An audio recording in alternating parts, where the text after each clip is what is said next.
تبین کأنما یساقون الی الموت وهم ينظرون۔ محترم حاضرین، جناب محمد رسول اللہ صلی اللہ علیہ وسلم کے مدینہ تشریف لے جانے کے بعد ابتدائی ایام میں اور دوسرے سال تک کی اب تک کی جو کارروائیاں بدر سے پہلے ہیں اس کا سرسری تذکرہ پچھلے 2-3 دروس میں کیا گیا کہ نئے سماج کی تشکیل ہو رہی ہے، مدینہ کے مسلمان ایک نئی حکومت کی بنیاد اور نئے سماج کا آغاز کر رہے ہیں۔ ایسے میں اس ابتدائی دور میں مختلف قسم کے خطرات منڈلاتے رہے۔ اس ضمن میں تذکرہ ہوا تھا کہ ذوالعشیرہ کے مقام پر اللہ کے نبی جناب محمد رسول اللہ صلی اللہ علیہ وسلم اپنے ساتھیوں کے ساتھ عرب کے مکہ والوں کے ایک قافلے کے پیچھے گئے تھے جس کی قیادت ابو سفیان کر رہے تھے، اور یہ شام کی طرف جانے والا تجارتی قافلہ تھا۔ اللہ کے نبی صلی اللہ علیہ وسلم نے حضرت طلحہ بن عبید اللہ اور سعید بن زید، یہ 2 صحابی ہیں اور یہ دونوں آپ جانتے ہیں مہاجرین میں سے ہیں، عشرہ مبشرہ میں سے ہیں۔ ان لوگوں کو سراغ رسانی کے کام پر لگایا تھا اور یہ معلومات لینے کے لیے کہ جو مکہ کے اطراف میں مکہ والوں کی، مدینہ کے اطراف میں راستوں پہ مکہ والوں کی جو آمد و رفت ہو رہی ہے ان کے قافلوں کی، ان کی معلومات نکالیں، اور بالخصوص ذوالعشیرہ کے مقام پر جو قافلہ ہاتھ سے بچ کر نکل گیا تھا ان کے متعلق معلومات فراہم کرنی مقصود بھی تھی۔ چنانچہ ان لوگوں نے حالات پتہ لگانے کے لیے شمال کی جانب اللہ کے رسول صلی اللہ علیہ وسلم نے ان کو روانہ فرمایا۔ یہ دونوں صحابی مقام حورا تک تشریف لے گئے اور وہیں ٹھہرے رہے۔ جب ابو سفیان قافلہ لے کر وہاں سے گزرا تو نہایت تیز رفتاری سے یہ دونوں مدینہ پلٹے اور رسول اللہ صلی اللہ علیہ وسلم کو اس کی اطلاع دی کہ ابو سفیان کا یہ تجارتی قافلہ سامان تجارت سے لدا پھدا واپس آ رہا ہے اور یہاں سے گزرنے والا ہے مدینہ کے اطراف سے۔ اس قافلے میں اہل مکہ کی بڑی دولت تھی، یعنی 1000 اونٹ، اس میں 1000 اونٹ تھے جن پر کم از کم 50,000 دینار، جس کو ہم ہندوستانی وزن کے تناظر میں کہہ سکتے ہیں، شیخ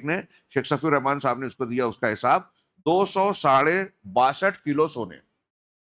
262 کلو سونا ہاں کی مالیت کا ساز و سامان بار کیا ہوا تھا، لدا ہوا تھا۔ درا حال ہے کہ اس کی حفاظت کے لیے صرف 40 آدمی تھے، 40 آدمی اس کی حفاظت کے لیے تھے۔ ظاہر سی بات ہے کہ یہ کوئی فوج اور بڑی لشکر نہیں تھا۔ اہل مدینہ کے لیے یہ بڑا ضروری موقع تھا، جبکہ اہل مکہ کے لیے اس مال فراواں سے محرومی بڑی زبردست فوجی، سیاسی، اقتصادی مار کی حیثیت رکھتی تھی۔ اس لیے رسول اللہ صلی اللہ علیہ وسلم نے مسلمانوں کے اندر اعلان فرمایا کہ یہ قریش کا قافلہ مال و دولت لیے چلا آ رہا ہے، اس کے لیے نکل پڑو، ہو سکتا ہے اللہ تعالیٰ اسے بطور غنیمت تمہارے حوالے کر دے۔ میں نے اس سے پہلے کے دروس میں اس بات کی بطور خاص وضاحت کی ہے کہ یہ جو اللہ کے نبی صلی اللہ علیہ وسلم کا یہ اعلان ہے، اسے کچھ لوگ اس تناظر میں سیاق و سباق اور پس منظر سے کاٹ کر بیان کرتے ہیں کہ آپ یا آپ کے صحابہ گویا صرف لوٹ مار کے لیے گئے تھے، اسی لیے اس قافلے کو لوٹنے کا لفظ لوگوں نے، بعض سیرت نگاروں نے اختیار کیا۔ میرے نزدیک اسے لوٹ کہنا انتہائی غلط ہے، اور قافلے کی لوٹ مار کے لیے آپ بالکل تشریف نہیں لے گئے تھے۔ آپ پس منظر کو سامنے رکھیے کہ مکہ والوں نے مسلمان ہونے والے اپنے درمیان کے مسلمانوں کو کتنا مجبور کیا، کتنے ظلم ڈھائے، ان کو مکہ میں رہنے کے لائق نہیں چھوڑا، ان کے مال و اسباب کو چھین کر، اس سے محروم کر کے، رشتہ داروں سے دور ہونے پر مجبور کیا، ہجرت کرنے پر انہیں مجبور کیا کہ آپ نے ہمارے باپ دادا کا یا پرانا مذہب چھوڑا کیسے؟ اسلام قبول کرنے کی یہ سزا دی کہ ان کو مختلف قسم کے مظالم کا شکار بنایا، اور پھر جب وہ ہجرت کر کے چلے گئے تو اکثر مہاجرین جن کے مکہ میں اسباب تھے، مال تھے یا گھر تھے، ان مکہ والوں نے ان پر قبضہ بھی کر لیا، یعنی مسلمانوں سے ان کی اپنی پراپرٹیز چھینی تھی، ان کو وطن سے بے وطن، گھر سے بے گھر کیا تھا، گھر سے نکالا تھا، ستایا تھا، اور اتنا کرنے کے باوجود اب مزید ان پر حملہ کرنے کے لیے دھمکیاں دے رہے تھے کہ آپ کے گھر میں گھس کو آپ کو قتل کر دیں گے۔ آپ کو صفحہ ہستی سے مٹا دیں گے، نیست و نابود کر دیں گے. یہ ان کے خطوط اور ان کے پیغامات مل رہے تھے، اور اطراف میں جو ہے شبخوں مارا جا رہا تھا، مسلمانوں کو ستانے کی ہر ممکن کوشش کی جا رہی تھی. آپ اندازہ لگا سکتے ہیں کہ ایسے حالات میں مسلمان اہل مکہ سے حالت جنگ میں تھے، اور حالت جنگ میں صرف مقابلہ کر کے، حملہ کر کے دشمن کو کمزور نہیں کیا جاتا، بلکہ اس کے ان راستوں پر بھی نظر رکھی جاتی ہے جس کے ذریعے سے اس کو پاور، طاقت اور قوت ملتی ہے، دولت ملتی ہے. آج بھی آپ دیکھیے، میں نے اس کا تذکرہ کیا تھا کہ جن ممالک کو کمزور کرنا ہوتا ہے ان پر معاشی پابندیاں عائد کی جاتی ہے. ابھی اقوام متحدہ یا عالم اسلام میں دیکھیے، جس ملک کو کمزور کرنا ہوتا ہے اس کو الگ تلگ چھوڑ دیا جاتا ہے، معاشی بائیکاٹ، اس کے سامان کو خریدا نہیں جائے گا، بیچا نہیں جائے گا. روس اور یوکرین کی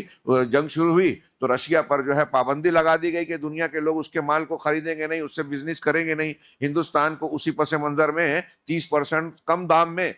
رشیا جو ہے تیل دینے لگا. یہ ابھی تازہ واقعہ ہے، اور اسی کو ٹرمپ نے جو ہے ہمارے وزیر اعظم سے سوال کیا کہ جب ہم نے پابندی لگائی تھی تو آپ نے لیا کیوں، وغیرہ وغیرہ. میں بتانا یہ چاہ رہا ہوں کہ یہ کسی سے جب جنگ ہو رہی ہے یوکرین اور رشیا میں، تو عالمی طاقتوں نے وہ ان کی کیا اسٹریٹجی، حکمت عملی ہے، چال ہے، کون صحیح ہے کون غلط ہے، اس سے قطع نظر یہ ایک حصہ ہے کسی ملک کو مجبور کرنے کا کہ وہ جنگ سے باز آ جائے، اپنی شرارتوں سے رک جائے، یا اس کو کمزور کیا جائے مقابلے میں. چنانچہ آپ دیکھ رہے ہیں کہ رشیا پر، اس سے پہلے ایران پر، اور پھر ایسے کئی مسلم ملکوں پر اور دوسرے لوگوں پر اس طرح کی پابندیاں عائد ہوتی رہی ہیں، آج بھی ہوتی ہیں. اسے خلاف قاعدہ نہیں مانا جاتا. اب اگر اس زمانے کے اعتبار سے دیکھیے تو کوئی طاقت جو ہے، جو ظلم کر رہی ہے، اس کو کمزور کرنے کے لیے ایک بڑا طریقہ یہ ہے کہ اس کو معاشی طور سے ضرب پہنچائی جائے، ہاں، تاکہ یہاں مضبوطی ملے. اب مسلمانوں کا جہاں اتنا سارا نقصان ہوا تھا، وہ یہ کمزوری بھی تھی، معاشی طور سے بھی کمزور تھے. میں نے پہلے دروس میں بتایا کہ مہاجر تو ٹوٹے پھوٹے پہنچے تھے مکہ سے مدینہ، انصار بھی کچھ مالی اعتبار سے، مادی اعتبار سے بہت مضبوط نہیں تھے. ہاں، ایسے میں اس تناظر میں آپ دیکھیے کہ اللہ کے نبی صلی اللہ علیہ وسلم نے صحابہ کو اعلان کیا، لیکن آپ نے کسی پر روانگی کے لیے زور نہیں دیا، ضروری قرار نہیں دیا کہ سب کو، جتنے مسلمان ہیں ان کو سب کو قافلے کے لیے نکلنا ہے، بلکہ اسے محض لوگوں کی رغبت اور ان کی دلچسپی پر چھوڑ دیا. کیونکہ اس اعلان کے وقت یہ توقع نہیں تھی کہ قافلے کی بجائے لشکر قریش کے ساتھ میدان بدر میں ایک نہایت پرزور ٹکر ہو جائے گی. اور یہی وجہ ہے کہ بہت سے صحابہ کرام مدینہ ہی میں رہ گئے. ان کا خیال تھا کہ رسول اللہ صلی اللہ علیہ وسلم کا یہ سفر گزشتہ عام فوجی مہمات سے مختلف نہ ہوگا. جیسے بہت سارے کئی سریے، اس سے پہلے 8 سرایا کا میں نے ذکر کیا، چھوٹی چھوٹی ٹکڑیاں گئی کچھ مہم پر، ہلکی پھلکی معمولی کچھ باتیں ہوئی، کوئی مٹبھیڑ اور مقابلہ آرائی نہیں ہوئی. تو عام طور سے صحابہ کرام نے سمجھا کہ جس طرح مختلف قافلوں کے پیچھے سرایا جاتے رہے ہیں، یہ والی مہم بھی اسی قبیل کی ہوگی. کسی کو یہ توقع خود رسول اللہ صلی اللہ علیہ وسلم کو قرآن کے بیان سے، آپ کے فرامین سے، آپ کے آگے کے واقعات سے بالکل صاف معلوم ہوتا ہے اور واضح ہے، ثابت ہے کہ نبی کریم صلی اللہ علیہ وسلم کو بھی اس کا اندازہ اور علم نہیں تھا کہ یہاں سے جب ہم نکل رہے ہیں ابو سفیان کے تجارتی قافلے کے تعاقب میں، لیکن وہ بچ جائے گا اور ہمیں قریش کے بڑے لشکر سے مقابلہ کرنا پڑے گا. خود اللہ تبارک و تعالیٰ نے سورہ انفال میں آگے چل کر کئی رکوعات کے بعد فرمایا، وَلَوْ تَوَاعَدْتُمْ لَاخْتَلَفْتُمْ فِي الْمِيعَادِ. اگر تم آپس میں عہد و پیمان کرتے کہ فلاں دن فلاں جگہ یا فلاں میدان میں اکٹھا ہونا ہے، بدر میں فلاں تاریخ کو تم بھی آ جاؤ، تم بھی آ جاؤ، ہم بھی آ جاتے ہیں، مقابلہ ہوگا، اگر اس طرح کا کچھ تم فیصلہ کرتے، وقت کے تعین کرتے، اور کوئی ڈیٹ وغیرہ طے کرتے، میعاد، تو تمہارا اختلاف ہو جاتا. ہاں، لیکن اللہ رب العالمین نے وہ کام کر دیا جو کسی نے سوچا نہیں تھا، اور یہ اللہ تعالیٰ کی تقدیر اور اس کا جو ہے اس کی مشیت تھی، جو ہو کر رہنی تھی اور ہوئی بھی. چنانچہ مدینہ سے جو لوگ نکلے، تمام لوگوں کو لازم قرار نہیں دیا گیا، اور اسی لیے اس غزوے میں شریک نہیں ہونے والے جو صحابہ شریک نہیں ہوئے، ان پر نکیر نہیں کی گئی، ان پر اعتراض نہیں کیا گیا کہ آپ نے کیوں شرکت نہیں کی. اب یہاں سے اسلامی لشکر آگے بڑھنا شروع ہو رہا ہے. میں آگے بڑھنے سے پہلے اس غزوے کی اہمیت بتانا چاہتا ہوں کہ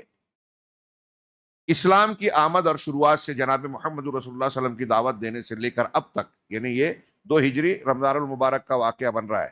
ہاں، 17 رمضان 2 ہجری کو غزوہ بدر ہوا، اس سے چند دنوں پہلے یہ مدینہ سے خروج ہو رہا ہے اللہ کے نبی صلی اللہ علیہ وسلم کا، اور ادھر سے ابو سفیان آ رہے ہیں۔ ہاں، یہ کیسے نازک مرحلے میں ہے، ہم نے پس منظر میں پڑھا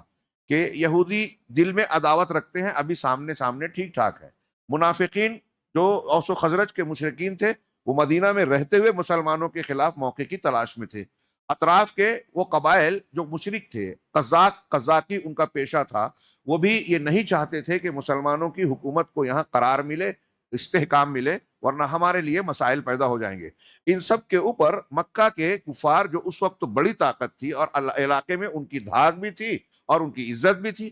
وہ خار کھائے بیٹھے تھے، پیچ و تاب کھا رہے تھے۔ ان کی عصبیت، ان کی انانیت مسلمانوں کے خلاف روز بروز شدید سے شدید تر ہوتی جا رہی تھی۔ اور سریہ نخلہ جس کا کل کے درس میں ہم نے تذکرہ کیا، اس میں ابن حضرمی کی جو موت ہوئی اور مسلمان مکہ سے قریب آ کر وادی نخلہ میں جو ان کے قافلے پر نظر رکھتے ہوئے ایک آدمی کو قتل کیا، 2 کو قیدی بنایا اور سامان لے کے چلے گئے قافلے کا، اس چیز نے ان کو اور زیادہ غیظ و غضب کا شکار بنا دیا۔ تو اب وہ موقع کی تلاش میں تھے کہ کبھی جیسے ہی موقع ملے ہم مسلمانوں کو پیس کر رکھ دیں گے، ان کا خاتمہ کر دیں گے، اور یہ روز روز کا مسئلہ ہی ختم ہو جائے گا۔ اس طرح کے خیالات چل رہے تھے، ایسے میں یہ معاملہ پیش آ رہا ہے۔ ہاں، اور یہ معرکہ مشرکین اور مسلمانوں کے درمیان پہلا سنجیدہ باقاعدہ مقابلہ ہے۔ اس سے پہلے کی جو بھی باتیں تھی وہ مٹبھیڑ ہلکی پھلکی تھی۔ مدینہ آنے سے پہلے یا مقابلہ آرائی سے پہلے مسلمانوں کو جنگ اور جہاد کی اجازت بھی نہیں تھی۔ آپ دیکھ رہے ہیں کہ اس مہینے سے پہلے ہی اللہ تبارک و تعالیٰ نے وہ آیتیں نازل فرمائی جس میں جنگ کا حکم دیا گیا، خاص طور سے ان لوگوں سے جو آپ پر حملہ کرتے ہیں۔ تو کہا گیا کہ جو آپ پر حملہ کرے آپ بھی اس کے حملے کا جواب حملے سے دیجئے، لیکن حد سے آگے نہ بڑھیے۔ یعنی دفاع کا دنیا میں ہر شخص کو پورا حق ہے، دنیا کا ہر قانون مانتا ہے، وہ دفاع بھی تھا۔ اور پھر اپنی حفاظت کے لیے اقدام کرنا بھی ہر ملک میں مانا جاتا ہے کہ کوئی ہم پر حملہ کرنے کا ارادہ رکھتا ہے، اس سے پہلے ہم تیار رہیں اور اپنی حفاظت کے لیے اپنے فوجی دستے تیار رکھ کے ان کو جو ہے بالکل مستعد رکھیں، ہتھیار بند رکھیں۔ اللہ تبارک و تعالیٰ نے اس کا بھی حکم دیا، وَأَعِدُّوا لَهُم مَّا اسْتَطَعْتُم مِّن قُوَّةٍ وَمِن قُوَّةٍ وَمِن رِّبَاطِ الْخَيْلِ، کہ تم دشمنوں کے لیے جتنی تمہاری استطاعت ہے اس کے مطابق قوت اور گھوڑے وغیرہ کو تیار رکھو، مسلح رکھو۔ اللہ کے رسول نے فرمایا کہ قوت سے مراد رمیہ ہے، تیر اندازی ہے۔ بہرحال یہ معرکہ ایسے میں پیش آ رہا ہے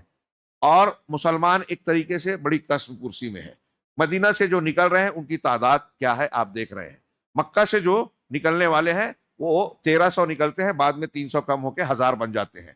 یہ معرکہ ہوتا ہے۔ ہاں، پورے پس منظر کو سامنے رکھیے، اللہ کے نبی صلی اللہ علیہ وسلم کے ان الفاظ کو سامنے رکھیے کہ بدر میں مٹبھیڑ ہونے سے پہلے رات میں جب آپ دعا کرتے ہیں تو اس دعا میں آپ کے الفاظ ہوتے ہیں، اللہم ان تہلک ہذہ العصابہ لا تعبد فی الارض ابدا، کہ اے اللہ اگر یہ جماعت آج ہلاک ہو جائے تو زمین میں تیری عبادت نہیں کی جائے گی۔ آپ نے یہ کیوں کہا؟ دل میں خیال آ سکتا ہے کہ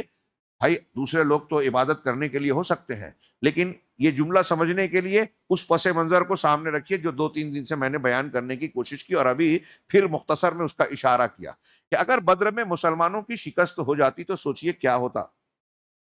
مکہ کا یہ لشکر مدینہ میں بھی گھس کر اینٹ شیٹ بجا دیتا۔ ہاں، مسلمان پہلے ہی سے کمزور تھے، دبے کچلے تھے، مکہ سے ہجرت کرنے پر مجبور کیے گئے تھے۔ اب اگر شکست ہو جاتی تو مسلمانوں کے تعلق سے یہ عام ہو جاتا کہ ان کی کوئی طاقت قوت شوکت ہے ہی نہیں، اللہ کی طرف سے ان کو کوئی مدد حاصل ہے ہی نہیں۔ چنانچہ نئے لوگ مسلمان ہونے کی ہمت نہیں کرتے، پرانے لوگ قائم رہ نہیں پاتے، اور ارد گرد کے لوگ کوئی مسلمانوں کو خاطر میں نہیں لاتا۔ منافقین اور عبداللہ بن ابی بن سلول کا ٹولہ مدینہ میں مسلمانوں کو کھدیڑنے کی کوشش کرتا، اطراف کے لوگ بھی عزت نہیں کرتے، مشرکین بھی جو ہے ان کا قلع کما کر دیتے، اور نئے قبائل جو ہے ہمت نہیں کرتے۔ نتیجہ یہ نکلتا جو اللہ کے رسول نے فرمایا کہ تیری عبادت نہیں کی جائے گی۔ اس نازک مرحلے پر کو دیکھیے، مسلمانوں کی پوزیشن دیکھیے، اسی بنیاد پر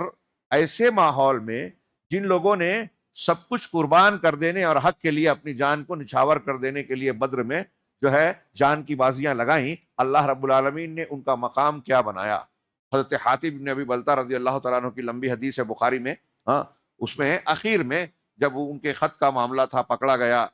مشرکین کو ایک راز کی اطلاع دینے کی کوشش کی انہوں نے، اور اللہ نے جبریل علیہ السلام کے ذریعے خبر دی، وہ واپس آئے، خط پکڑا گیا، اور پھر جب خط کھولا گیا تو انہوں نے کہا، ان کو بلا کے پوچھا کہ کیا تم نے لکھا ہے؟ کہا ہاں میں نے لکھا ہے، لیکن اللہ کے رسول میرے لیے جلدی نہ کیجیے، میں نے یہ خط اس لیے مشرکین مکہ کو لکھا تھا، آپ کی راز بتایا، آپ کا راز بتایا کہ میرے بیوی بچے مکہ والوں کے بیچ میں ہیں اور میں ان لوگوں میں سے نہیں ہوں، تو میں نے سوچا ایک احسان کر دوں، اس کے بدلے میں میرے بیوی بچے بچ جائیں، میں مرتد نہیں ہوا، مسلمانوں کے خلاف نہیں، یہ فتح مکہ کا ارادہ کرتے تھے، آپ نے مکہ پر حملہ کرنے والے یہ خبر وہ دے رہے تھے، یعنی مکہ والوں کو وہ سبق سکھانے والے ہیں جو ان لوگوں نے وعدہ خلافی کی تھی۔ تب حضرت عمر فاروق نے کہا تھا کہ اللہ کے رسول مجھے اجازت دیجئے کہ میں اس منافق کی گردن اڑا دوں، اس نے جو ہے اللہ اور اس کے رسول کی خیانت کی ہے۔ تب اللہ کے نبی صلی اللہ علیہ وسلم نے جو فرمایا تھا اس میں اہل بدر کی فضیلت بھی معلوم ہوتی ہے اس جنگ میں شریک ہونے والوں کی۔ کہا دعہو یا عمر، عمر اسے چھوڑ دو، ہاں وما یدرک انہ قد شہد بدرن، یہ وہ شخص ہے ان لوگوں میں شامل ہے جو بدر میں شریک تھے۔ وما یدریک یا عمر لعل اللہ اطلع علی اہل بدر، ہاں فقال اعملوا علی ما شئتم فقد غفرت لکم، اور عمر تمہیں کیا پتا، اللہ تبارک و تعالیٰ نے اہل بدر کی طرف جھانک کر دیکھا اور ان سے کہا کہ تم اب جو چاہو کرو، میں نے تمہاری بخشش کر دی۔ تو بدر والوں کا یہ مقام ہے، لیکن ایسا نہیں ہوا کہ بدر والوں نے یہ سن کر گناہ اور غلطیاں کی، یہ عمل بھی جو انہوں نے کیا تھا ایک وجہ سے کیا تھا، غلطی ہو گئی، بشری تقاضے سے توبہ کر لی، اور حضرت یہ کوئی خیانت کا معاملہ جان بوجھ کر انہوں نے غداری والا معاملہ عقیدے اور دل کی بنیاد پر نہیں کیا تھا۔ یہ ایک حدیث ہے، اسی طرح صحیح مسلم میں، میرا خیال ہے بخاری میں بھی ہے، صحیح مسلم میں ایک اور حدیث ہے کہ حضرت جبرائیل علیہ السلام اللہ کے نبی صلی اللہ علیہ وسلم کے پاس آئے اور سوال کیا کہ ما تعدون اہل بدر فیکم، اے اللہ کے رسول آپ اپنے درمیان جو لوگ ہیں اہل بدر میں جو شریک ہونے والے ہیں جنگ بدر میں، ان کے بارے میں ان کو آپ لوگ کیا شمار کرتے ہیں، ان کو کیا سمجھتے ہیں؟ تو کہا اللہ کے نبی صلی اللہ علیہ وسلم کہا کہ افضل المسلمین، مسلمانوں میں سب سے افضل لوگ، سب سے بہتر فضیلت والے لوگ۔ تو حضرت جبرائیل علیہ السلام نے کہا کہ جیسے تم مسلمانوں میں اہل بدر کو سب سے فضل والا مانتے ہو، ایسے ہی فرشتوں میں ان فرشتوں کو جو بدر میں شریک ہوئے اللہ کے حکم سے، ان کو فرشتوں میں سب سے افضل فرشتے مانا جاتا ہے۔ میں نے یہ جو اس مرحلے پر ابھی بات شروعات نہیں کی، جنگ کے پس منظر اور ابتدا کے معاملات بتا رہا ہوں، یہ جو پس منظر میں نے بتایا اور یہ جو فضیلت بتائی، اس کا مقصد ہے کہ آپ کو ہم کو اس غزوے کی اہمیت کا احساس ہو کہ اس میں شریک ہونے والوں کا کیا مقام ہے، کیوں ہے، اس نازک مرحلے کو سامنے رکھیے۔ اللہ کے نبی صلی اللہ علیہ وسلم جب مدینہ سے نکل کر تیار ہو کر نکلے تو اب اس پہلے فوج کی تعداد اور اس کی حیثیت کو دیکھیے کہ آپ کے ہمراہ کچھ اوپر 300 افراد تھے، یعنی 313 یا 314 یا 317۔ جنگ لڑتے لڑتے کچھ لوگ واپس آئے، کچھ لوگ ادھر ادھر گئے، کام میں مصروف ہوئے، تو عام طور سے 313 بچے، جن میں سے 82 یا 83 یا 86 مہاجر تھے۔ 313 315 17 جو بھی تھے، ہاں ان میں سے صرف 83 یا 86 جو ہیں، 82 83 یا 86 الگ الگ روایتیں ہیں، مہاجر تھے جو مکہ سے ہجرت کر کے گئے تھے۔ بقیہ سارے کے سارے انصار تھے۔ انصار میں بھی 61 افراد قبیلہ اوس کے تھے اور 170 قبیلہ خزرج سے، یعنی قبیلہ خزرج کے لوگوں کی تعداد زیادہ تھی۔ اس لشکر نے غزوے کا نہ کوئی خاص اہتمام کیا تھا نہ مکمل تیاری، جیسا کہ میں نے ابھی بتایا کہ مدینہ سے جب نکلے تھے تو کسی کو، خود رسول اللہ صلی اللہ علیہ وسلم کو بھی اس بات کا علم نہیں تھا، گمان نہیں تھا کہ ہمارا مقابلہ بڑے بڑے لشکر اور فوج سے ہونے والا ہے۔ چنانچہ پورے لشکر میں صرف 2 گھوڑے تھے،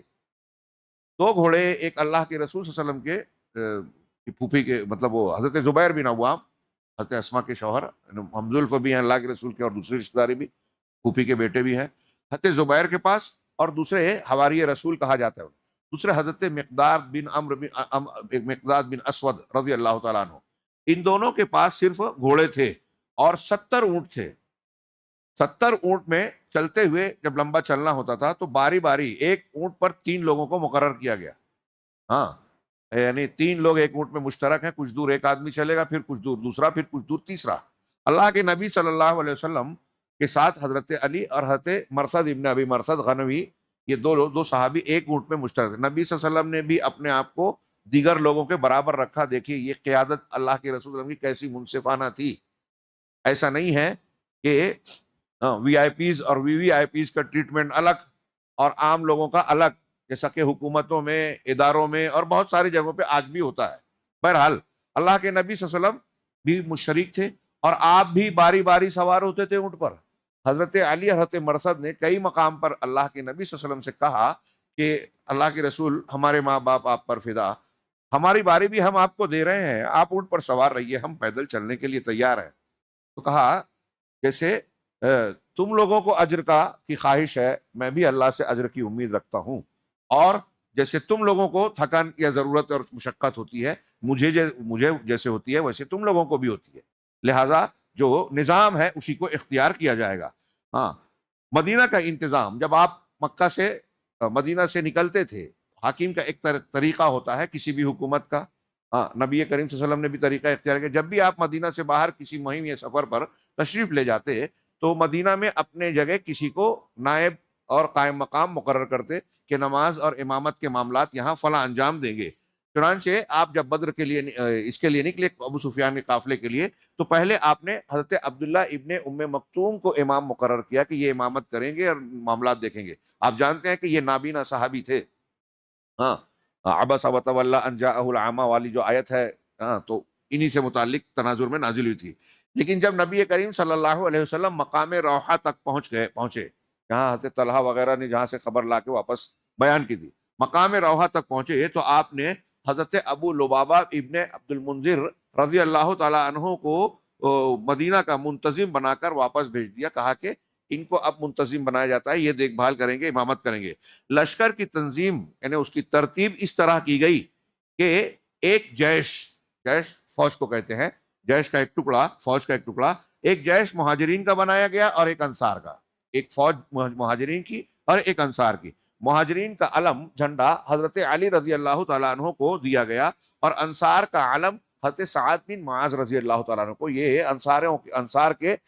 سرداروں میں سے ایک بڑے سردار تھے۔ ہاں، میمنہ کے افسر حضرت زبیر بن عوام، میمنہ فوج کے داہنے حصے کو کہتے ہیں، اور میسرہ جو بایاں حصہ ہے، یسر اور یمین اور یسر کہتے ہیں نا، دایاں اور بایاں، تو میمنہ میں حضرت زبیر بن عوام اور میسرہ میں حضرت مقداد، کیونکہ یہی دونوں گھوڑ سوار تھے، ان کے پاس گھوڑے تھے ان دونوں کے پاس۔ ہاں، ساقہ بیچ کے حصے کو، فوج کے بیچ کے حصے کو کہتے ہیں، میں حضرت قیس بن ابی صعصہ کے حوالے کی گئی، اور سپہ سالار اعلیٰ کی حیثیت سے جنرل کمان اللہ کے نبی جناب محمد رسول اللہ صلی اللہ علیہ وسلم کے حوالے کی گئی۔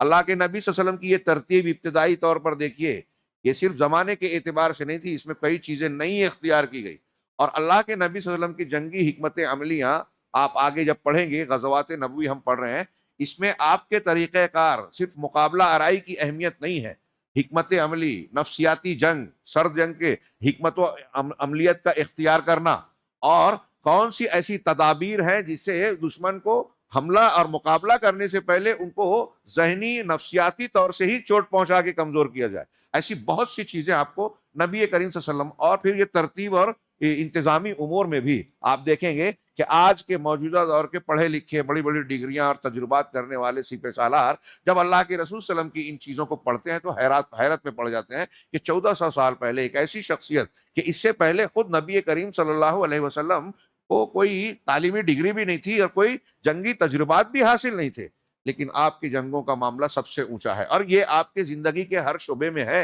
ہاں، آپ نے جو مثالیں بیان کی، آپ نے جو تعلیمات دی، کسی ایک فن کی تعلیم کو اس فن کا ماہر آج جب پڑھتا ہے تو سوچتا ہے کہ محمد صلی اللہ علیہ وسلم اسی فن کے ماہر رہے ہوں گے، لیکن جب معلوم ہوتا ہے کہ نہیں آپ نے تو پڑھا ہی نہیں تھا، تو حیرت میں پڑتا ہے۔ اور اسی بنیاد پر یورپ اور امریکہ کے بہت سارے ماہرین فن مختلف فنون کا مطالعہ کرنے کے بعد اسلام میں داخل ہوئے، کسی موقع پر اس کے واقعات ہم پڑھیں گے۔ اسی طرح اب جب یہ سب ترتیب دے دی گئی، آپ حالات دیکھ رہے ہیں، تعداد دیکھ رہے ہیں، بدر کی جانب اسلامی لشکر کی روانگی، رسول اللہ صلی اللہ علیہ وسلم اس نامکمل لشکر کو لے کر روانہ ہوئے تو مدینے کے دہانے سے نکل کر مکہ جانے والی شاہراہ عام پر چلتے ہوئے بیر روحہ تک تشریف لے گئے۔ اس کے بعد یہ اس کتاب میں آپ کے مختلف مقامات دیے کہ وہاں سے یہاں گزرے، یہاں سے یہاں گزرے،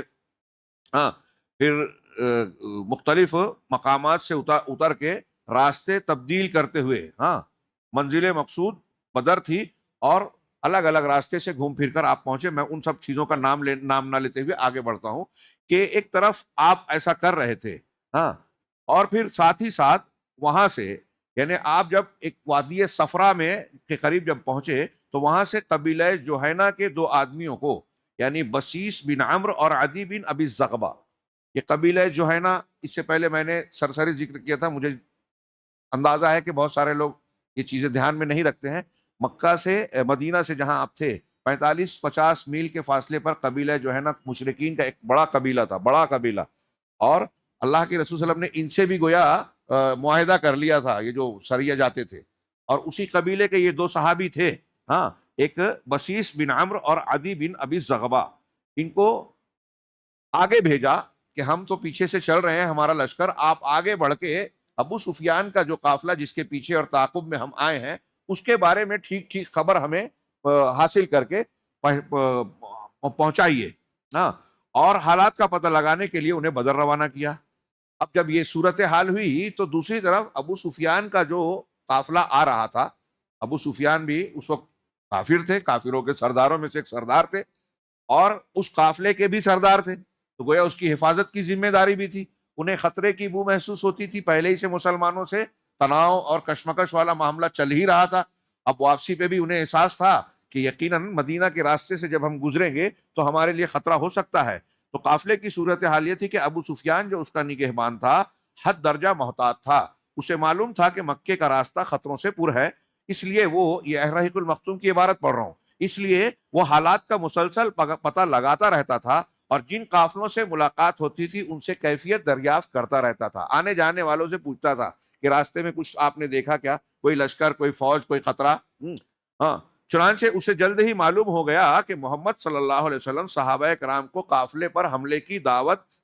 دے دی ہے آپ نے، ہاں، لہٰذا اس نے فوراً زمزم ذات سے زمزم بن عمرو غفاری کو اجرت دے کر اس کو کچھ پیسہ دیا اور کہا کہ تیز رفتاری سے مکہ پہنچ کے ہمارے شہر کے لوگوں کو اس کی خبر دی جائے۔ چنانچہ اس اجرت دے کر مکہ بھیجا کہ وہاں جا کر قافلے کی حفاظت کے لیے قریش میں نفیر عام کی صدا لگائے، چیخے چلائے اور بتائے کہ دیکھیے آپ کا قافلہ خطرے میں ہے، مسلمان اسے گھیرنے والے ہیں۔ زمزم نہایت تیز رفتاری سے مکہ آیا، اور عرب کے دستور کے مطابق اس وقت کسی کو خطرے سے آگاہ کرنا ہوتا تھا تو اپنی سواری کے کجاوے کو پلٹ دیا جاتا تھا، اس کے منہ کو چیرا جاتا تھا اور کپڑے پھاڑ کر چیخ چلا کر خطرے سے آگاہ کیا جاتا تھا۔ زمزم بن عمرو نے یہی کیا، اونٹ کی جو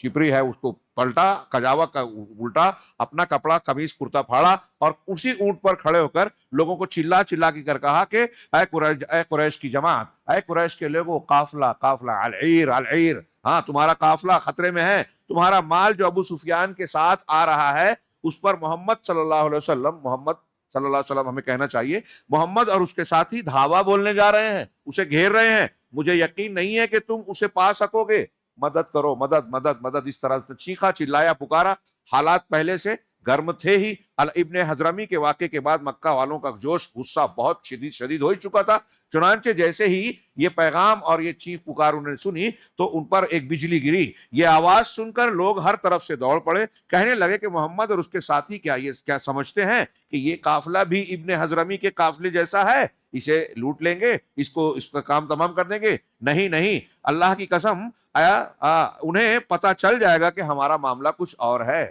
اللہ کی قسم یہ بھی کھاتے تھے، ہاں، اللہ کو مانتے تھے لیکن شرک بھی کرتے تھے،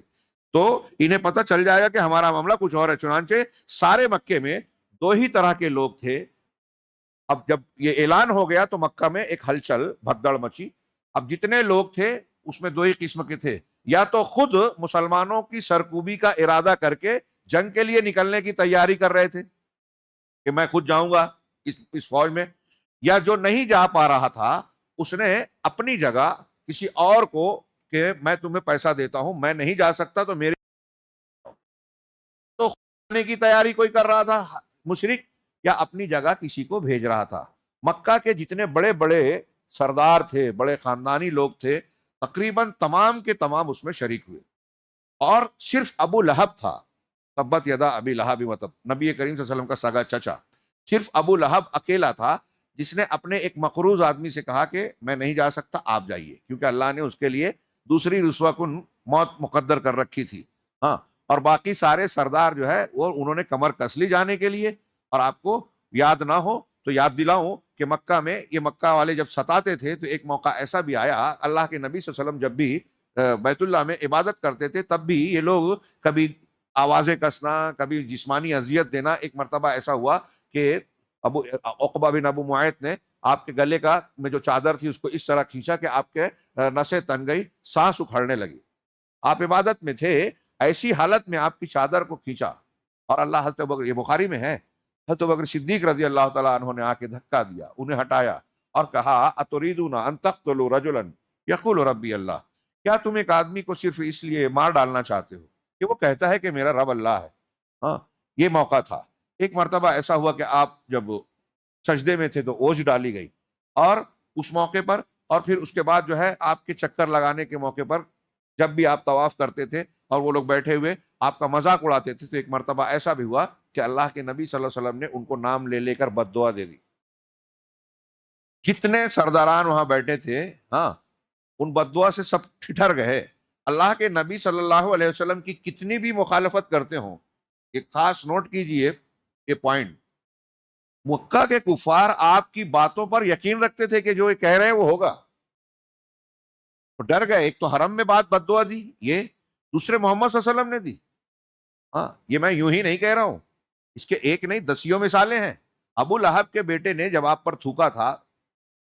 تھوکنے کی کوشش کی، تھوک آپ کے چہرے مبارک پر نہیں گیا لیکن آپ کا کرتا پھاڑا، تھوکا، بے عزتی کی، تو آپ نے اس کو بد دعا دی تھی کہ اللہ اپنے کتوں میں سے کسی کتے کو اس پر مسلط کر دے. وہ بھی دہشت زدہ ہوا، ظاہر نہ کیا ہو. پھر اس کے بعد وہ شام ہی کے سفر پہ گیا اور سفر سے لوٹتے ہوئے شام کا وقت جب ہوا، ان لوگوں نے پڑاؤ ڈالا کہ ہم یہاں آج قیام کریں گے، رکیں گے، آرام کریں گے. تو شام کے وقت اس نے دور سے ایک شیر کو گزرتے ہوئے دیکھا. اس شیر کو دیکھا تو ابو لہب کا بیٹا خود ہی کہتا ہے کہ محمد نے، اس کا جملہ سنیے، کہ محمد نے مکہ میں رہتے ہوئے مجھے مار ڈالا صلی اللہ علیہ وسلم. یعنی اس کو کیا کہنا تھا؟ لوگوں نے کہا کہ کیوں ایسی بات کہہ رہے ہو؟ کہا انہوں نے بد دعا جو دی تھی نا، میں بچوں گا نہیں. مخالف ہے، دشمنی رکھتا ہے، ستا رہا ہے، بے عزتی کیا، لیکن اسے یہ یقین ہے کہ محمد صلی اللہ علیہ وسلم نے جو بد دعا دی ہے وہ پوری ہوگی. تو اس کے اس خطرے اور ڈر کے باوجود، ڈر کی وجہ سے سارے قافلے کو لوگوں نے کہا کہ نہیں نہیں، ہم آپ کی حفاظت کا انتظام کرتے ہیں. پورے قافلے کا سامان چاروں طرف بکھیرا، قافلے والے سارے گھیر کے سوئے، سب کے بیچ میں ابو لہب کے اس بیٹے کو سلایا گیا. لیکن رات میں اسی شیر نے حملہ کیا، سب کو پھلانگا اور ابو لہب کے بیٹے کو اٹھا کر اسے پھاڑ دیا. اللہ کے رسول، کتا، یہ کتا جو کہا آپ نے، کلاب، کلب، یہ نسل سے اسی کے ہے، پھاڑ کھانے والے جانور. ہاں، اسی لیے حرم میں کہا گیا کلب عقور، کٹخنا کتا ملے تو اسے حرم میں بھی مار سکتے ہیں. تو اس کے معنی میں اہل علم نے کہا کہ شیر، چیتا، کوئی بھی درندہ حرم میں ملے مارا جائے گا. بہرحال اللہ کے نبی صلی اللہ علیہ وسلم، اسی طرح مقداد کا، ابی بن خلف کا ایک واقعہ ہے، وہ غزوہ احد میں آئے گا. اس کو بھی اللہ کے رسول نے مکہ میں بد دعا دی تھی، اور احد میں چھوٹی سی تیر ماری تو وہ خوب چیخ چیخ کر درد کا اظہار کر رہا تھا. تو اب مکہ والوں نے دیکھ کر کہا کہ اتنے زخم پہ تو ہمارے بچوں کو اتنا بڑا زخم لگتا ہے تو کھیلتے رہتے ہیں اور تم چیخ رہے ہو. کہا اللہ کی قسم، محمد نے مجھے بد دعا دی تھی نا، یہ اسی کا نتیجہ ہے. مجھے اس وقت جو تکلیف ہو رہی ہے، اگر تم سب میں بانٹ دی جائے تو تم سب میری طرح چیخو گے، چلاؤ گے. بہرحال اسی میں اس کی موت ہوئی. تو میں یہ عرض کر رہا تھا کہ دیکھیے، مخالفت، دشمنی کے باوجود آپ کی سچائی کا کیسا دل میں احساس موجود تھا. چنانچہ میں نے کہا کہ جیسے ہی مکہ والوں کو خبر ملی تو سب لوگ یہ تیاری کر رہے تھے، اور قریش کے جتنے بھی قبیلے کے لوگ تھے، تمام قبائل نے اس جنگ میں شرکت کی، سوائے بنو عدی کے. بنو عدی کے کسی بھی آدمی نے اس جنگ میں شرکت نہیں کی. قریش کے جتنے قبائل تھے سب نے شرکت کی سوائے بنو عدی کے. مکی لشکر کی تعداد، ابتدا میں مکی لشکر کی تعداد 1300 تھی. ہاں، 1300 تھی، جن کے پاس 100 گھوڑے اور 600 زرہیں تھی. 100 گھوڑے، 600 زرہیں یعنی جنگی لباس. اور اونٹ کتنے تھے؟ بہت زیادہ تھے. اونٹ اتنے تھے کہ اس کی تعداد کا صحیح علم نہیں ہو سکا. اور اللہ کے رسول صلی اللہ علیہ وسلم کے تذکرے میں جب آپ نے تعداد پوچھی تھی ان کے سقوں سے، تو انہوں نے بتایا تھا کہ روزانہ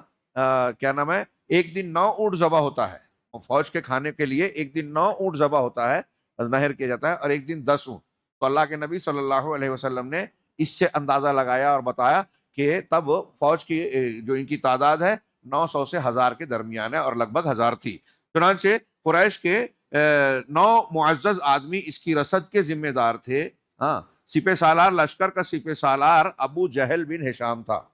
ابو جہل، ہاں، اس امت کا فرعون اللہ کے رسول نے جسے بتایا، وہ سپہ سالار تھا. اور رسد کے ذمہ دار 9 معزز سردار تھے. ایک دن 9 اور ایک دن 10 اونٹ ذبح کیے جاتے تھے. ہاں، اب جب مکہ والے سب تیاری کر کے بھرپور انداز میں 1300 کی تعداد میں نکلنے لگے مکہ سے، تو خیال آیا کہ ارے ایک قبیلہ بنو بکر ہے جس سے ہماری تھوڑی انبن چل رہی ہے، تناؤ چل رہا ہے، جو اسی علاقے میں بستا ہے. کہیں ایسا نہ ہو کہ ہم تیاری کر کے مسلمانوں اور محمد صلی اللہ علیہ وسلم کے پیچھے جو نکلیں اور پیچھے سے یہ ہم پر حملہ کر دے بنو بکر کے لوگ. اگر ایسا ہوگا تو ہم تو چکی کے 2 پارٹ کے بیچ میں پیس جائیں گے. اس خیال اور خطرے کو محسوس کر کے، اس کا تذکرہ کر کے مکہ والوں میں اختلاف ہونے لگا، اور ایسا محسوس ہونے لگا کہ وہ اس سفر سے یا نکلنے سے باز آ جائیں گے کہ نہیں، جانے میں خطرہ ہے. تبھی ابلیس نے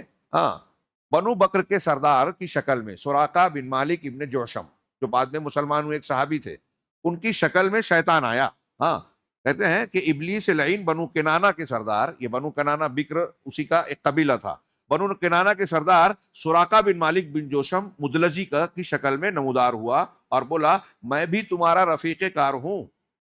ہاں، میں بھی تمہارا رفیق کار ہوں، اور اس بات کی گارنٹی، ضمانت دیتا ہوں کہ بنو کنانہ تمہارے پیچھے کوئی ناگوار کام نہیں کریں گے. مطلب میں گارنٹی لے رہا ہوں کہ پیچھے سے یہ بنو بکر اور بنو کنانہ تم پر حملہ نہیں کریں گے. ہاں، ادھر یہ جب ان کو اچھی طریقے سے آشواسن اور گارنٹی مل گئی تو اب روانہ ہو رہا ہے. اس ضمانت کے بعد اہل مکہ اپنے گھروں سے نکل پڑے. ہاں، اور جیسا کہ اللہ کا ارشاد ہے، لا تکونوا کالذین خرجوا من دیارہم بطرا ورئاء الناس، ہے نا، اسی کا کہ اتراتے ہوئے، لوگوں کو اپنی شان دکھاتے ہوئے اور اللہ کی راہ سے روکتے ہوئے، ہاں، مدینہ کی جانب روانہ ہوئے. جیسا کہ رسول اللہ صلی اللہ علیہ وسلم کا ارشاد ہے، یہ قرآن میں ان کے ارشاد کا نقشہ ہے، اور حدیث میں ہے کہ اپنی دھار اور ہتھیار لے کر اللہ سے خار کھاتے ہوئے اور اس کے رسول سے خار کھاتے ہوئے، جوش انتقام سے چور اور جذبہ حمیت و غضب سے مخمور، اس پر کچکچائے ہوئے، یہ مکہ کے لوگ اس بات پر کچکچائے ہوئے کہ اللہ کے رسول صلی اللہ علیہ وسلم اور آپ کے صحابہ نے اہل مکہ کے قافلوں پر آنکھ اٹھانے کی جرت کیسے کی. ان کو اس کی سزا اور ان کا مزہ چکھایا جائے گا، سزا دی جائے گی. بہرحال یہ بڑے گھمنڈ کے ساتھ اتراتے ہوئے نکلے. اور پھر قرآن کی آیتوں سے اور حدیثوں سے اشارہ بھی ملتا ہے کہ یہ لوگ نکلنے کے وقت مکہ میں کعبہ میں دعا بھی کی اللہ سے، ابو جہل نے اور ان کے ساتھیوں نے، کہ اے اللہ ان میں سے، ہم میں سے، مکہ والوں اور محمد صلی اللہ علیہ وسلم کے گروہ میں تیرے نزدیک جو مبغوض ہے، جو محبوب ہے، جو مبغوض ہے اور رشتوں کو کاٹنے والا ہے، اللہ تو اس جنگ میں اس کو کچل کر رکھ دے. یعنی ان کے نزدیک مسلمان اور محمد صلی اللہ علیہ وسلم رشتوں کو کاٹنے والے تھے، ہے نا. مشرکین ایسے ہی کہتے ہیں. فرعون کے لوگوں نے فرعون سے کہا کہ کیا آپ موسیٰ کو زمین میں فساد پھیلانے کے لیے چھوڑ دو گے؟ ایسے ہی آج لوگ کہتے ہیں اہل الحدیث کو، جب وہ توحید اور سنت پیش کرتے ہیں، کہہ رہے یہ لوگ اختلاف اور تفرقے کی بات کر رہے ہیں تاکہ لوگوں کو دور کریں. غیر مسلم اسلام کے بارے میں کہتے ہیں کہ یہ انتہا پسندی اور شدت پسندی کا دین ہے تاکہ لوگوں کو نفرت دلائے. ہاں، یہ باطل کا طریقہ ہے، پروپیگنڈا ہوتا ہے. خیر، تو یہ نکلے. بہرحال یہ لوگ نہایت تیز رفتاری سے شمال کے رخ پر بدر کی جانب چلے جا رہے تھے کہ وادی عصفان اور قدید سے گزر کر جوحفہ پہنچے تو ابو سفیان کا ایک نیا پیغام موصول ہوا، جس میں کہا گیا تھا کہ آپ لوگ اپنے قافلے، اپنے آدمیوں اور اپنے اموال کی حفاظت کے غرض سے نکلے ہیں، اور چونکہ اللہ نے ان سب کو بچا لیا ہے لہٰذا اب واپس چلے جائیے. ابو سفیان کا اب ملا کہ ہم بچ کے نکل گئے ہیں، اب کوئی ضرورت نہیں ہے، آپ لوگ مکہ واپس چلے جائیں. اس کی تفصیل یہ ہے کہ ابو سفیان نے جب محسوس کیا، اس کو خبر ملی کہ محمد صلی اللہ علیہ وسلم نے صحابہ کرام کے ساتھ کچھ کر دیا ہے ہمارے تعاقب میں، تو خود بھی تیزی سے آگے بڑھا اور مدینہ کے آس پاس میں بدر کے ایک چشمے اور کے پاس پہنچا. مجدی بن عمرو جو جوہینہ قبیلے کے ایک سردار تھے، ان سے مل کر پوچھا کہ آپ نے یہاں آس پاس میں کوئی حرکت دیکھی ہے کیا، کوئی خاص بات دیکھی ہے کیا؟ تو انہوں نے کہا کہ نہیں، میں نے ایسی کوئی بات تو نہیں دیکھی، لیکن کل میں نے دیکھا کہ یہاں ٹیلے کے پاس قریب میں 2 لوگ آئے تھے، اونٹ پر سوار تھے، 2 اونٹ سوار تھے، اور انہوں نے اپنے مشکیزے میں یہاں سے پانی بھرا تھا اور پھر چلے گئے. ابو سفیان نے یہ سنا تو کہا کہ کہاں اونٹ سے پانی بھرا؟ کہا فلاں جگہ پر. تو دوڑ کر وہاں پہنچا اور وہاں دیکھا، زمین پر دیکھا. دیکھیے اس وقت سراغ رسانی اور ذہانت کتنی تیز تھی، قیافہ شناسی. تو اس نے اندازہ لگایا، دیکھا کہ یہاں تھے. تو وہاں اونٹ کا جو کی لید ہوتی ہے، اونٹ کی لید وہاں پڑی تھی، اس کا فضلہ. اس میں سے ایک لید کو ابو سفیان نے اٹھایا اور اس کو پھوڑا، یعنی جو پاخانہ نکلتا ہے اونٹ کا اس کو پھوڑا. تو اس میں جو چارے کے طور پر جو گٹھلیوں کے اثرات تھے اس کو دیکھ کر ابو سفیان کہتا ہے کہ یقیناً یہ یثرب کی گٹھلی ہے، یعنی مدینہ. یثرب کا پہلے کا نام یثرب تھا، مدینہ کا نام پہلے یثرب تھا. تو کہا یثرب کی گٹھلی، یثرب کا چارہ ہے. مطلب یہ جو اونٹ آئے تھے یہ اونٹ مدینہ ہی کے تھے اور وہ دونوں مدینہ کے ہی رہے ہوں گے. اس کا مطلب یہ کہ ان کا مسلمانوں سے تعلق رہا ہوگا. کتنی تیزی سے دماغ لگایا. ہاں، اس کے بعد وہ تیزی سے قافلے کی طرف پلٹا، اپنے لوگوں کے پاس آیا اور اسے مغرب کی طرف موڑ کر اس کا رخ ساحل کی طرف کر دیا اور بدر سے گزرنے والی کاروانی شاہراہ کو بائیں ہاتھ پر چھوڑ دیا. بدر کے ترقی کی طرف سے جو مکہ کا راستہ جاتا تھا اس راستے سے ہٹ گیا، اس کو بائیں جانب چھوڑ کے دائیں جانب جو ساحل کا راستہ تھا، دور کا راستہ کاٹ کے جہاں امکان تھا کہ وہاں مسلمان نہیں پہنچیں گے، اس راستے پر اپنے قافلے کو چھوڑ دیا. اس طرح قافلے کو مدنی لشکر کے قبضے میں جانے سے بچا لیا اور فوراً ہی مکی لشکر کو اپنے بچ جانے کی اطلاع دیتے ہوئے اسے واپس جانے کا پیغام دیا، جو اسے جوحفہ میں موصول ہوا. کہ جوحفہ کے مقام پر وہی پیغام ملا کہ ہم قافلے کو بچ کر نکال لائے ہیں، اب آپ لوگ واپس جا سکتے ہیں. اب مکہ کو جب یہ خبر ملی، مکہ کے لشکر کو، تو ان کے درمیان بھی مشورہ ہوا. تو کچھ لوگوں نے مشورہ دیا کہ نہیں واپس چلنا چاہیے. ان میں پھوٹ پڑ گئی. ہاں، تو کیا ہوا؟ ابو جہل ڈٹا رہا، اڑا رہا کہ نہیں ہم واپس نہیں جائیں گے. یہ پیغام سن کر مکی لشکر نے چاہا کہ واپس چلا جائے، لیکن قریش کا طاغوت اکبر، ہاں، اس امت کا فرعون ابو جہل کھڑا ہو گیا اور اڑ گیا اور نہایت کبر و غرور سے بولا، اللہ کی قسم ہم واپس نہیں ہوں گے یہاں تک کہ بدر جا کر وہاں 3 دن قیام کریں گے. یہ بھی ایک روایت تھی اس زمانے میں کہ کوئی فوج اگر فتح حاصل کرتی تھی، فتح حاصل کرنے کے بعد بھی وہ میدان جنگ میں 3 دن ٹھہرتی تھی. یہ اس کی فتح کا اعلان ہوتا تھا اور جشن ہوتا تھا. ہاں، تو یہ ایسے ہی ٹھہرنا چاہتا تھا اور کہا اور اس دوران اونٹ ذبح کریں گے، لوگوں کو کھانا کھلائیں گے، ہاں، موج مستیاں کریں گے، شراب پلائیں گے، لونڈیاں ہمارے لیے گانے گائیں گی اور سارا عرب ہمارا اور ہمارے اس سفر و اجتماع کا حال سنے گا اور اس طرح ہمارے ہمیشہ کے لیے ان کے دلوں میں ہماری دھاک بیٹھ جائے گی. لوگ ہم سے ڈریں گے، ہمارے خلاف سر اٹھانے کا خیال ان کے دلوں میں نہیں آئے گا، گویا ہماری قوت اور سطوت بیٹھ جائے گی لوگوں کے دل و دماغ میں. لیکن ابو جہل کے علی الرغم یہ جو اس کا خیال تھا، اس نے جو اعلان کیا، اس میں ایک سردار تھے اخنس ابن شریح، انہوں نے یہی مشورہ دیا کہ واپس چلو، مگر لوگوں نے اس کی بات نہیں مانی، اکثریت نے نہیں مانی. اس لیے اس میں لشکر میں ایک قبیلہ تھا بنو زہرہ. یہ بنو زہرہ اور اخنس ابن شریح کا قبیلہ آپس میں حلیف تھا. اس قبیلے میں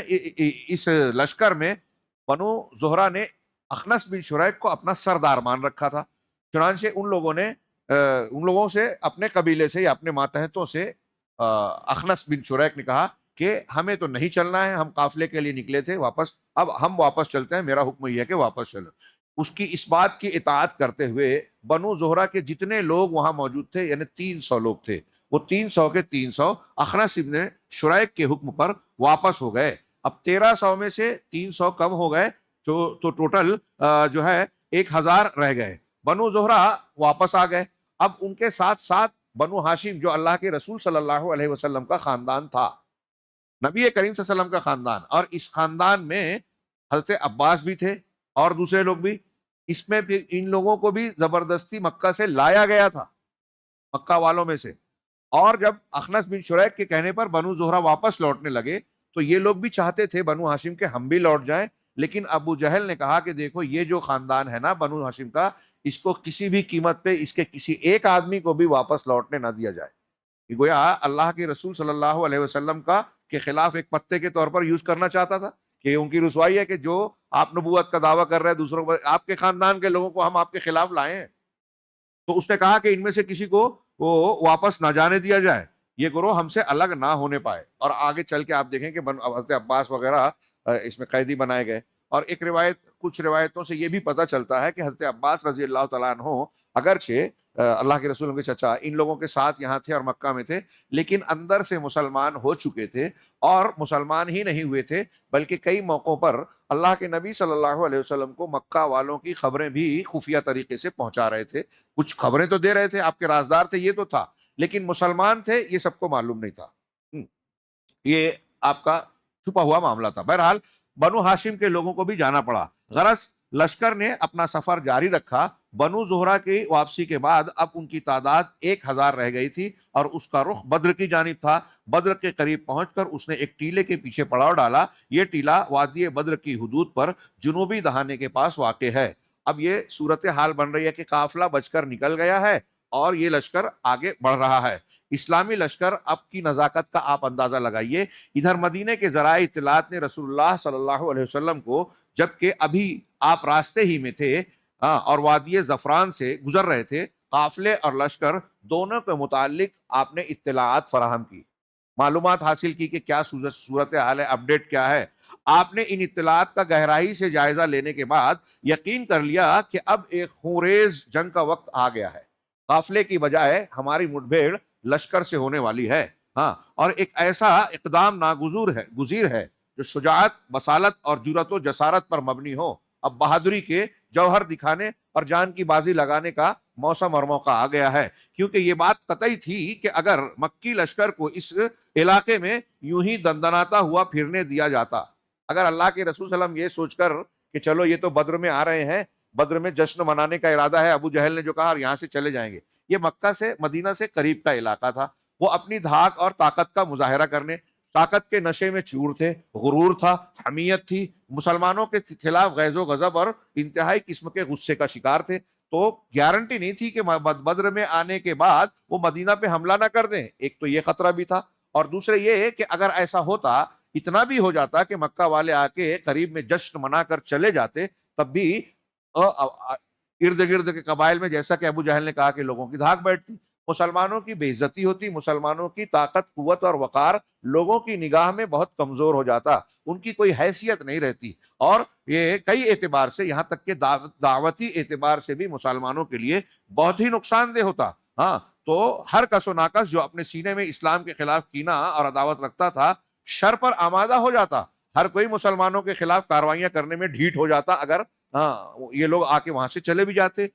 پھر آگے شیخ نے بھی یہ بات کہی کہ اس کی کیا گارنٹی تھی کہ مکہ والے جب بدر میں جشن مناتے تو اپنی طاقت کے نشے میں مدینہ میں گھس کر حملہ نہیں کرتے، مدینہ کی جانب سے جو ہے کوئی اقدام نہ ہوتا. اگر اللہ کے نبی صلی اللہ علیہ وسلم کی طرف سے یہاں گریز کیا جاتا کہ چلو چھوڑ دو ان کے حالات پر، تو اگر ایسا نہ ہوتا تو مسلمانوں کی ہیبت اور شہرت پر تو بہرحال اس کا نہایت برا اثر پڑتا ہی. اب جب اللہ کے نبی صلی اللہ علیہ وسلم کو یہ احساس ہوا اور علم ہوا کہ قافلہ ہمارے ہاتھ سے جا رہا ہے، اور اب جو ہے وہ مکہ کی لشکر سے ہماری مٹبھیڑ کا امکان قوی بلکہ یقین ہو گیا ہے، تو کئی حالات تھے، کئی پس منظر تھے. اب آپ نے مجلس شورا منعقد کی، اور آگے شیخ نے بیان کیا اس کی کئی وجہ تھی.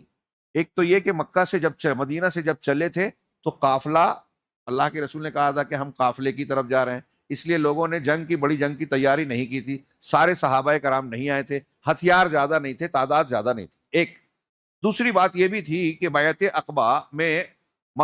مدینہ کے جو اوس و خزرج کے مسلمان لوگوں سے عہد و پیمان ہوا تھا، بیعت عقبہ اولا، بیعت عقبہ ثانیہ. اس میں مدینہ والوں سے جو عہد و پیمان اللہ کے رسول صلی اللہ علیہ وسلم نے کیا تھا، بہت دھیان سے یہ دماغ میں رکھیے، وہ یہ تھا کہ ہم مدینہ میں اس وقت جو تھا کہ یثرب یعنی مدینہ میں اپنے بال بچوں سے بڑھ کر، اپنی جان اور اپنے بال بچوں سے بڑھ کر اے اللہ کے رسول آپ کی اور مسلمانوں کی حفاظت کریں گے، آپ کا دفاع کریں گے، حفاظت کریں گے اپنے بال بچوں سے زیادہ. اس میں کنڈیشن کیا تھی؟ مدینہ میں.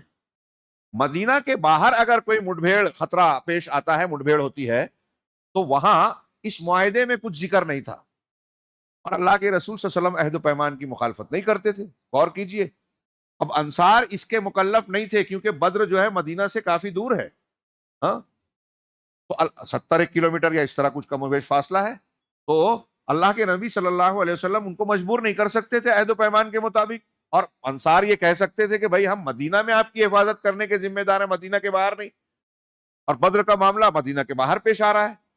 تو یہ بھی ایک چیز تھی، اور اس میں بھی گویا اللہ کے نبی صلی اللہ علیہ وسلم کی دیانتداری کا یہ معاملہ تھا کہ آپ انصار سے جو ہے بات کرنا چاہتے تھے کہ بھائی، اور پھر جو پوری فوج تھی ہم نے پڑھا کہ صرف 86 85 84 مہاجر ہیں، باقی سب کے سب انصار تھے، یعنی بڑی تعداد. ہاں، جنگ کا پورا بوجھ زیادہ انصار صحابہ پہ تھا، ان کی تعداد زیادہ تھی. اس لیے کئی حکمتوں اور وجوہات سے نبی کریم صلی اللہ علیہ وسلم کو اس مرحلے پر مشورہ کرنا پڑا. اب یہاں بھی غور کیجئے، اللہ کے رسول صلی اللہ علیہ وسلم مشورہ کر رہے ہیں. بحیثیت نبی اور پیغمبر کے آپ چاہتے تو آرڈر دے دیتے، معاملہ ختم ہو جاتا،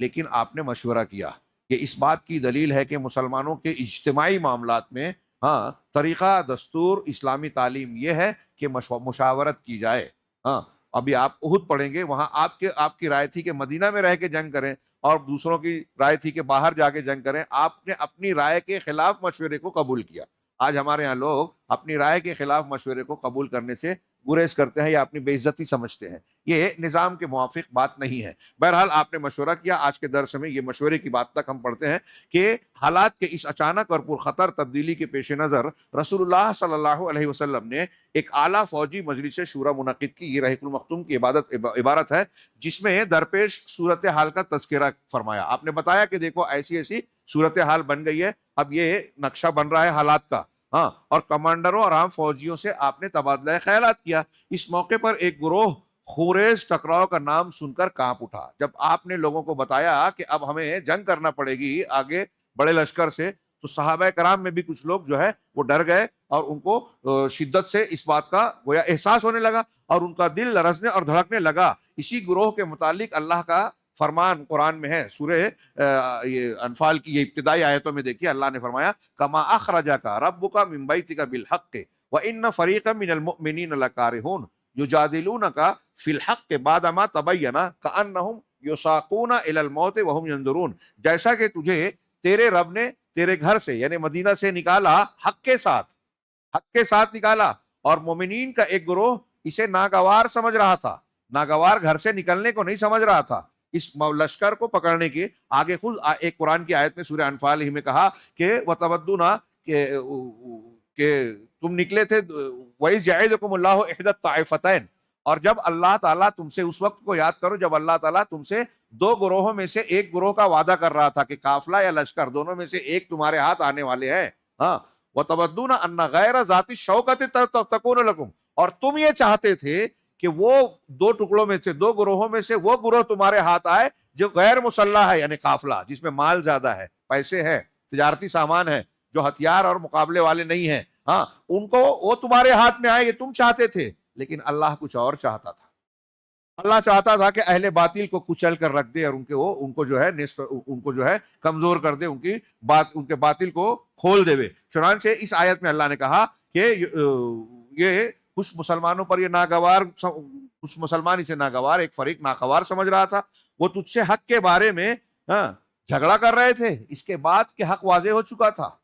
من بعد ما تبین کیا ہے یجادلونک فی الحق، حق کے بارے میں آپ سے جھگڑ رہے تھے، بحث کرنے لگے اللہ کے رسول ہم سے کہ حق کانہم یساقون الی الموت وہم ینظرون، گویا ان کی آنکھوں کے سامنے انہیں موت کی طرف دھکیلا جا رہا ہے. یہ صحابہ کرام کی عدم فرما برداری کی مخالفت نہیں تھی، یہ کچھ لوگ تھے جن کے دل میں یہ سوالات اٹھے کہ اللہ کے رسول ہم تو مدینہ سے اس لیے نکلے تھے کہ قافلہ پکڑیں گے، اس کا تعاقب کریں گے. اب آپ راستے میں جبکہ ہم نے تیاریاں بھی نہیں کی، ہماری تعداد بھی کم ہے، ہمارے ہتھیار بھی بہت کم ہے، ہم بہت کمزور ہیں، ایسے میں ایک بڑے لشکر سے مقابلہ ہم کر لیں،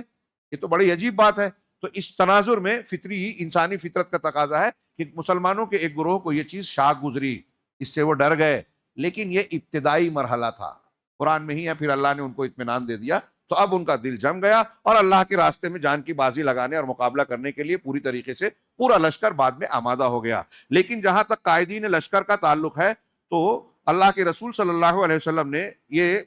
مسئلہ دیکھ کر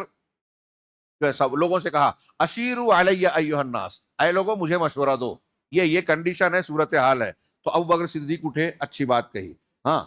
پھر حضرت عمر فاروق اٹھے، اچھی بات کہی، انہوں نے بھی عمدہ بات کہی. پھر حضرت مقداد بن عمرو بن، ایک صحابی یہ کہہ رہے تھے اللہ کے رسول کہہ رہے ہیں مجھے مشورہ دو. تو پہلے ابوبکر صدیق اٹھے، پھر عمر فاروق اٹھے، پھر مقداد، یہ تینوں مہاجر تھے.